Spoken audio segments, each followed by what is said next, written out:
Žinau, mėlieji, ne man jūs mokinti, tačiau labai noriu pasidalinti mintimi, kurią išgirdau paskutinį kartą seminare, kai dalyvavau.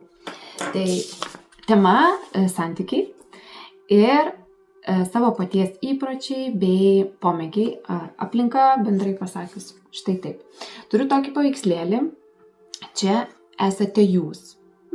Galima sakyti aš. Su aš tai yra aš, mano aplinka, mano įpročiai, mano draugai, mano pomėgiai, viskas, kas yra susiję su manimi. O tai yra partneris.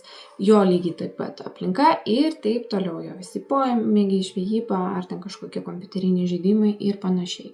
O tai yra erdvė, kur jūs susijungiate. Tai laikas, kai jūs jį leidžiate dviese ir kuriate naujus pomėgius, naujus įpročius ir panašiai. Jau pačioj pradžioj santykių turėtumėte aptarti kiekvieną savo įpročius, savo pomėgius ir juos suderinti, o ne keisti. Nereikia savęs aukoti dėl kito. Tai būtų labai gražus gestas jūsų pačių atžvilgių ir tada ir santykis bus visiškai kitoks.